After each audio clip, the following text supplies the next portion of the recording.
Sorry दोस्तों, वो बीच में वीडियो मुझे रोकना पड़ा, कोई काम हो गया था। चलो फिर से देखते। सामाजिक सुरक्षा में पालनहार हमने पढ़ लिया था, राजस्थान जन आधार हमने पढ़ ही लिया था।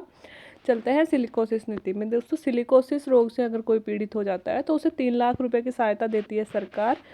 उस अगर किसी की मृत्यु हो जाती है इस रोग से तो 2 लाख रुपए की सहायता देती है। और इसके अलावा दोस्तों सीएम मतलब मुख्यमंत्री विशेष योग्यजन की जो पेंशन है, विकलांग लोगों को जो पेंशन मिलती है उसका लाभ ये लोग ले सकते हैं। और अगर पीड़ित की मृत्यु हो जाती है तो उसके उसके जो परिवार है, उनकी वाइफ वगैरह जो है, उनको विधवा पेंशन योजना, उनके बच्चों को पालनहार योजना, उन सभी का लाभ में मिलेगा। और इसके अलावा अंतिम संस्कार हेतु 10,000 रुपये की राशि भी सरकार द्वारा सिलिकोसिस रोग के पीड़ित व्यक्ति के लिए दी जाएगी। ठीक है, तो ये सारी योजनाएं सिलिकोसिस के लिए की गई हैं। अब चलते हैं दोस्तों ऊर्जा में। तो ऊर्जा में दोस्तों एक तो सौर ऊर्जा नीति और पवन ऊर्जा नीति, ये दोनों ही नई ऊर्जा नीति आई है। तो दोनों डिटेल में है, तो मुझे यहाँ उनको पढ़ाने का कोई मतलब लगा नहीं, क्योंकि दोनों के विस्तृत रूप से सरकार ने दिया है, तो मैं उनको अलग से पढ़ाऊंगी। तो दो तो वो हो गई नई नीतियाँ, ठीक है। इसके अलावा 2-3 ये छोटी छोटी बातें इसमें और लिखी गई थी, तो ये दोनों तो मैं आपको अलग से पढ़ा दूंगी, इनकी चिंता मत करना, इनके लिए अलग लेक्चर बनाऊंगी। नवीन सौर ऊर्जा और पवन ऊर्जा हाइब्रिड नीति, ये मैं आपको अलग से पढ़ा दूंगी। इसके अलावा जो हमारा Chhabra super critical thermal power station है, उसमें 660 मेगावाट की 6वीं इकाई प्रारंभ की गई है। और Suratgarh super critical power station में 660 मेगावाट की 8वीं इकाई, पहले इसमें 5 थी, 6वीं प्रारंभ कर दी गई है। पहले इसमें 7 थी, 8वीं प्रारंभ कर दी गई है। ठीक है, ये दोनों अब सुपर क्रिटिकल पावर स्टेशन बन गए हैं, छबड़ा और सूरतगढ़ दोनों। अब उद्योग व्यापार और वाणिज्य में चलते हैं दोस्तों। इसमें एक नई नीति आई है एमएसएमई के लिए, facilitation and establishment and operation. ठीक है, मतलब फैसिलिटेट करना मतलब और ज़्यादा सुविधा देना, एस्टेब्लिशमेंट स्थापित करना, और ऑपरेशन मतलब प्रक्रियाएं चालू करना, ऐसे कुछ हम समझ सकते हैं। ये एक अधिनियम लाई है सरकार 2019 में। इसमें क्या किया जाएगा, एमएसएमई जो भी हैं, हमारे मीडियम स्मॉल एंटरप्राइजेज जो भी हैं दोस्तों, मतलब हमारे छोटे उद्योग धंधे जो भी हैं, है ना, उनके लिए सरकार बिना किसी बाधा के उनकी स्थापना और उनके क्रियान्वयन के लिए वातावरण उपलब्ध करवाएगी। मतलब एमएसएमईज को ऐसा वातावरण देगी कि वो इजीली स्थापित हो सके। इसके लिए सरकार क्या कर रही है, एमएसएमई इकाई की स्थापना हेतु अब राजस्थान सरकार के किसी भी विभाग में कोई अनुमति लेने की ज़रूरत नहीं होगी 3 साल तक। मतलब अगर कोई एमएसएमई छोटा उद्योग स्थापित करना चाहता है तो राजस्थान सरकार के किसी भी विभाग से किसी भी प्रकार की अनुमति 3 साल तक उसे लेने की ज़रूरत नहीं होगी। 3 साल बाद में अगर वो अच्छी तरह से चल रहा है तो उसके बाद में अनुमति लेने की ज़रूरत होगी। इसके अलावा दोस्तों मुख्यमंत्री लघु उद्योग प्रोत्साहन योजना, लघु उद्योगों को प्रोत्साहन देने के लिए उद्यमों को सरल, राज्य के सभी व्यक्तियों को रोजगार उपलब्ध करवाने हेतु बैंकों के माध्यम से इन्हें अनुदान युक्त ऋण सहायता दिए जाने का उद्देश्य से यह योजना प्रारंभ की गई है। मतलब ये भी लघु उद्योगों को ऋण देने के लिए प्रारंभ की गई है। 10 करोड़ तक के ऋण इसमें दिए जाएंगे। इम्पोर्टेंट है ये वाली राजस्थान निवेश प्रोत्साहन योजना दोस्तों, राजस्थान इन्वेस्टमेंट प्रमोशन स्कीम, इसे हम बोलते हैं रिप्स। ठीक है, रिप्स 2019, ये थोड़ी इंपॉर्टेंट है। इसमें क्या है, विनिर्माण और सेवा क्षेत्र के उद्योगों में निवेश हेतु 7 वर्षों के लिए एसजीएसटी का 100% पुनर्भरण, मतलब 7 वर्षों के लिए जीएसटी जो स्टेट में एसजीएसटी लगता है वो नहीं देना।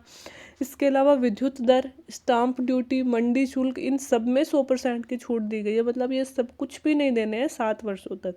ठीक है, ताकि सरकार मतलब प्रमोट कर रही है उद्योगों के, लोग ज़्यादा से ज़्यादा उद्योग लगाए। कोरोना के बाद में जो हमारी इकोनॉमी डाउन हुई है उसको सरकार वापस पटरी पे लाने के लिए सभी उद्योगपतियों को या फिर सभी छोटे निवेशकों को ऐसी सहायता दे रही है।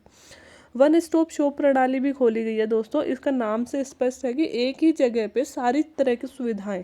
तो मुख्यमंत्री की अध्यक्षता में बोर्ड ऑफ इन्वेस्टमेंट का गठन किया गया है ना। और ये इन्वेस्टमेंट का गठन किया गया, ये काम क्या करेगा, जितने भी निवेश प्रस्ताव आएंगे, मतलब कोई नया उद्योग लगाना चाहता है तो उसके लिए जितने भी फॉर्म वगैरह आएंगे उन सभी पर संबंधित स्वीकृतियाँ मंत्री परिषद, पहले वह मंत्री परिषद में जाता था, अब मंत्री परिषद के स्थान पर यही एक बोर्ड है, वो सारी जो स्वीकृति देनी है वो एक जगह दे देगा ताकि उद्योग जल्दी से जल्दी स्थापित हो सके।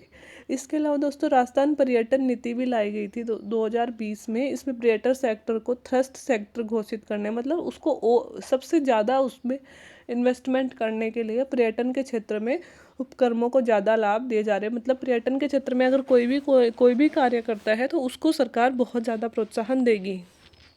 इसके अलावा है इंदिरा रसोई योजना 2020। ये हमने करंट अफेयर में खूब डिटेल में पढ़ ली थी। 8 रुपये की थाली आएगी, जिसमें 8 रुपये हम देंगे और 12 रुपये देगी सरकार। ऐसे 20 रुपये में एक थाली आएगी, जिसमें दाल चावल रोटी सब्जी अचार ये सब मिलेगा। तो लोगों को ज़्यादा से ज़्यादा खाना उपलब्ध करवाने के लिए सरकार ये व्यवस्था कर रही है। इसके अलावा महात्मा गांधी आदर्श ग्राम योजना लाई गई है। महात्मा गांधी आदर्श ग्राम योजना लाई गई है। ये गांधी जी के 150वें जन्म वर्ष पर प्रत्येक जिले में एक ग्राम का चयन किया जाएगा। हर एक जिले में एक गांव चूज किया जाएगा और उस गांव में गांधीवादी जीवन के मूल्यों के अनुरूप विभिन्न विकास योजनाएं चलाकर उसे विकसित किया जाएगा। गांधी जी के सपनों का जो गांव है उस तरह का गांव बनाने की कोशिश की जाएगी। और इन आदर्श ग्रामों हेतु 17 सूत्री कार्यक्रम भी रखा गया है। मतलब 17 तरह के कुछ प्रोजेक्ट इसमें रखे गए हैं, वो इन गाँवों में विकसित किए जाएंगे। वो क्या है, इतनी डिटेल में जाने की ज़रूरत हमें नहीं है। राजस्व दिवस मैंने आपको करंट में भी पढ़ाया था। 15 अक्टूबर को राजस्व दिवस घोषित किया गया है। इसमें क्या किया जाएगा, सारी चीज़ें राजस्व विभाग को ऑनलाइन किया जाएगा। ऑनलाइन गिरदावरी की जा सकेगी। स्वतः नामांतरण जमाबंदियों का कंप्यूटराइजेशन किया जाएगा और सभी राजस्व रिकॉर्ड ऑनलाइन किए जाएंगे। आपको बस इतना सा याद रखना है कि 15 अक्टूबर 2019 के बाद में राजस्व विभाग के सभी रिकॉर्ड ऑनलाइन किए जाएंगे। हम भूमि रूपांतरण वगैरह सब कुछ ऑनलाइन करवा सकेंगे। एक है दोस्तों स्वामित्व योजना। स्वामित्व योजना में क्या किया जाएगा, जो भी आबादी भूमि है, ये सारे भारत की योजना है, राजस्थान भी इसमें शामिल है। ठीक है, अभी भारत के 6 राज्यों में शुरू की गई थी, तो राजस्थान भी इसमें शामिल है। उन 6 राज्यों में जो भी आबादी भूमि है, मतलब गाँव में जैसे लोग रहते हैं, है ना, जिस इलाके में हम रहते हैं, जिस जगह पे हम रहते हैं, लेकिन वो प्रॉपर्टी के कागजात हमारे पास नहीं है, तो हम क्या होते हैं, उस प्रॉपर्टी के नाम से कभी लोन नहीं ले सकते, सरकार उस प्रॉपर्टी का रिकॉर्ड नहीं रख सकते। तो ऐसी जो आबादी भूमि है उसको रिकॉर्डेड बनाने के लिए सरकार उनका सीमांकन कर रही है और सभी लोगों को प्रॉपर्टी कार्ड जारी कर रही है। इसे कहते हैं स्वामित्व योजना। अब है दोस्तों सिंचाई से संबंधित। सिंचाई में दोस्तों एक तो नर्मदा नहर परियोजना चल रही थी, उसमें फव्वारा सिंचाई को अनिवार्यता लागू करवाया है सरकार ने। एक परवन सिंचाई परियोजना है, में सिंचाई पेयजल और वन्य अभ्यारण्य तापीय परियोजना आदि हेतु भी जल उपलब्ध करवाया जाएगा। बांध पुनर्वास और सुधार योजना में राजस्थान 1 नंबर पे है। ये एक इम्पोर्टेंट चीज़ है यहाँ पे कि बांध पुनर्वास और सुधार, हमारा कोई भी बांध इतना पुराना नहीं है कि सुधार की जरूरत पड़े। इसमें राजस्थान को पूरे भारत में प्रथम स्थान प्राप्त हुआ है। अन्य कुछ योजनाओं में हम अगर देखें तो स्वागत कक्ष बनाया गया है दोस्तों। हर एक पुलिस थाने में आने वाले जो भी परिवादी आते हैं उस पर सौहार्दपूर्ण वातावरण उपलब्ध करवाने, उनकी समस्या सुनने, उनका निवारण करने की दिशा में प्रत्येक पुलिस थाने में स्वागत कक्ष बनाया जा रहा है। ठीक है, प्रत्येक पुलिस थाने में स्वागत कक्ष बनाया जाएगा। राजगृह योजना, इसका फुल फॉर्म है Rajiv Gandhi rural IT hub. तो राजीव गांधी जी की 175वीं जयंती पर ग्रामीण क्षेत्रों में गवर्नेंस सेवाओं को प्रदायगी को मजबूती से लागू करने के लिए हर एक गाँव में मतलब Rajiv Gandhi rural IT hub बनाए जाएंगे। IT हब मतलब कंप्यूटराइजेशन और इन सब चीज़ों को बढ़ावा देने के लिए ऐसे सेंटर गाँव में खोले जाएंगे। जन सूचना पोर्टल, ये बहुत इंपॉर्टेंट है। 13 सितंबर 2019 को यह शुरू किया गया था। 54 विभागों की में चल रही 94 राज्य सरकारी योजनाओं की 261 प्रकार की सूचनाएं इसमें, मतलब एक ऐसा पोर्टल है दोस्तों जिसमें सरकार के सभी 54 जो विभाग है उसमें जो 94 सरकारी योजनाएं चल रही हैं और इनसे रिलेटेड लगभग 261 जितनी भी सूचनाएं हैं वो सारी हमें एक ही पोर्टल पे उपलब्ध हो सकेंगी। पहले क्या होता था, हर एक विभाग के हर एक पोर्टल पे जाके हम सूचना चेक करते थे। अब हमें सिर्फ एक जन सूचना पोर्टल खोलना है और जिस भी विभाग की सूचना हमें लेनी है हम इस पे ले सकते हैं। तो 13 सितंबर 2019 को यह लॉन्च किया गया है। बहुत इंपॉर्टेंट है, ये क्वेश्चन एग्जाम में आ सकता है, तो ये आप याद रख लीजिएगा। इसके अलावा दोस्तों ई-मित्र प्लस मशीन लगाई जाएंगी। तो दोस्तों ई-मित्र की सेवाएं प्रदान करने वाली ऐसी मशीन जिसमें आमजन खुद ही मतलब स्वयं ही बैंक के ATM के बातें विभिन्न प्रकार की सेवाएं प्राप्त कर सकता है। ऐसी 14,727 मशीनें सरकार अभी लगा चुकी है और लगा रही है। मतलब ATM जैसे होता है ना, हम खुद ही जाके पैसे निकाल सकते हैं, ऐसी मशीन होगी जिसमें अगर हमें ऑनलाइन कोई काम करना है तो हम खुद ही जाके कर सकते हैं। इसके अलावा दोस्तों राजस्थान सरकार 9,513 फ्री वाईफाई हॉटस्पॉट कार्यरत है। मतलब 9,513 स्थानों पर सरकार हमें फ्री वाईफाई दे रही है।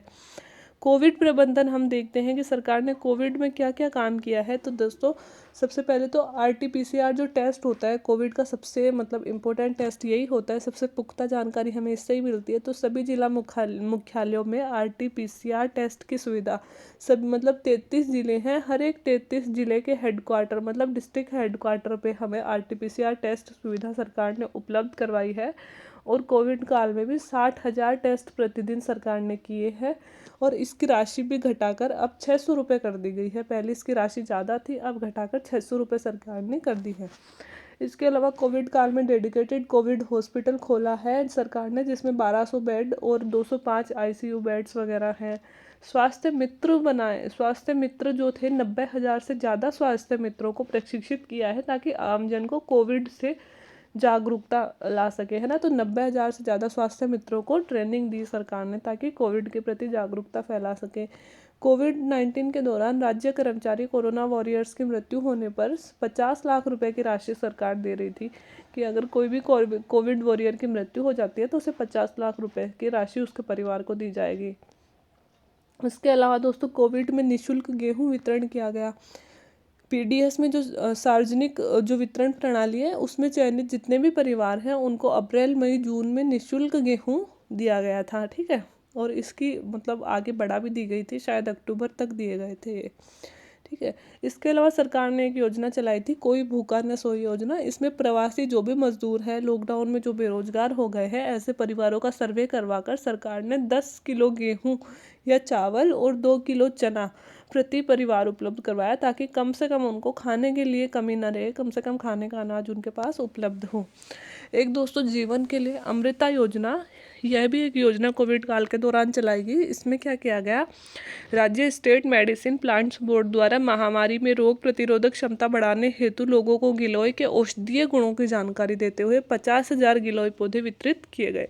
दोस्तों गिलोय हमने पढ़ा है कि बहुत ही एंटीबायोटिक होता है, ना केवल कोरोना के लिए बल्कि हर एक बीमारी के लिए हमारे शरीर में एंटीबॉडी विकसित करने में गिलोय महत्वपूर्ण होता है। तो गिलोय के बारे में जागरूकता लाने के लिए मेडिसिन प्लांट्स बोर्ड, है ना, द्वारा ये औषधीय पौधों की जानकारी लोगों को दी गई और ऐसे 50,000 पौधे विकसित किए गए, जिससे नाम दिया गया इस योजना को जीवन के लिए अमृता योजना। एक दोस्तों मोक्ष कलश योजना 2020 यह चलाई गई थी सरकार के द्वारा। यह क्या थी कि कोविड काल के दौरान जिनकी में मृत्यु हो रही है तो वो जो अपने जो मृत्युजन हैं उनको हरिद्वार वगैरह गंगा जी वगैरह में बहा के आते हैं ना उनकी अस्थियाँ, तो वो जा नहीं पा रहे थे लॉकडाउन की वजह से, तो उनके लिए सरकार ने विशेष व्यवस्था की थी। देवस्थान विभाग जो है उसने विशेष व्यवस्था की थी और ऐसे लोगों के हर एक मृत्यु हुए व्यक्ति के परिवार के 2 व्यक्तियों को विशेष बस सुविधा ऐसे लोगों के लिए प्रारंभ की गई थी ताकि उनको मोक्ष कलश मतलब उनके अस्थियाँ विसर्जन करके वो लोग आ सकें। इसके अलावा दोस्तों मुख्यमंत्री लोक कलाकार योजना चलाई गई थी। इसमें क्या होता है, लोक कलाकार जो होते हैं कोरोना में लॉकडाउन के कारण बेरोजगार हुए कलाकारों में लगभग 337 लोक कलाकारों में प्रत्येक को 2500 रुपये की आर्थिक सहायता, जो भी हमारे नर्तक वगैरह है या फिर जो भी लोक कलाकार हैं जो कोई होटल्स में या फिर कोई सार्वजनिक मेलों में इनमें अपना कला दिखा के जो पैसे मतलब अपनी जीविका चलाते थे, उनके लिए सरकार ने 2500 रुपये की आर्थिक सहायता उनको दी। इसके अलावा दोस्तों लॉकडाउन में स्ट्रीट वेंडर्स जो हैं मतलब गली नुक्कड़ में काम करने वाले लोग जो थे, फल बेचने वाले, गोलगप्पे बेचने वाले, इन लोगों को भी 3500 रुपये की आर्थिक सहायता सरकार ने उपलब्ध करवाई। नो मास्क नो एंट्री अभियान चलाया, निःशुल्क मास्क वितरण किए गए। ये सभी कोरोना के दौरान सरकार ने कार्य किए। इसके अलावा लास्ट में सरकार ने दिया था दोस्तों कि सरकार को कौन कौन से अवार्ड इन 2 साल में प्राप्त हुए हैं, तो इसमें से जो इम्पोर्टेंट मुझे लगे वो मैंने लिख दिए। एक तो राष्ट्रीय जल पुरस्कार प्राप्त हुआ है राजस्थान को, राजस्थान को उत्तम श्रेणी का राज्य इसमें का दर्जा इसमें दिया गया है राष्ट्रीय जल पुरस्कार में। इसके अलावा सर्वश्रेष्ठ राज्य विधिक सेवा प्राधिकरण का राष्ट्रीय अवार्ड, विधिक सेवा में हमने सबसे अच्छा कार्य किया है उसका राष्ट्रीय अवार्ड राजस्थान को मिला है। इसके अलावा नेशनल वाटर अवार्ड जो होता है फरवरी 2019 में हमारे उदयपुर जिले को मिला था 2रा स्थान। ये शायद हर महीने का होता है और उसमें फरवरी 2019 में हमारे ज़िले को 2रा स्थान मिला था। इसके अलावा जो प्रधानमंत्री आवास योजना है, इसमें राजस्थान को पहला स्थान प्राप्त हुआ है। तो ये याद रख लीजिएगा, पहला इंपॉर्टेंट हो जाता है। इसमें राजस्थान ने दोस्तों सबसे ज़्यादा आवास बनाए हैं इस योजना के तहत, प्रधानमंत्री आवास योजना के तहत। ठीक है। और दोस्तों ये भी बहुत इंपॉर्टेंट है, बेटी बचाओ बेटी पढ़ाओ का सर्वश्रेष्ठ क्रियान्वयन राजस्थान ने ही किया है। तो ये अवार्ड भी हमें मिला है और इसमें जयपुर और नागौर को सर्वश्रेष्ठ जिला घोषित किया गया है। इन्होंने राजस्थान में सबसे अच्छा काम किया है, जयपुर और नागौर को बेटी बचाओ बेटी पढ़ाओ जो योजना चल रही थी उसके अंतर्गत।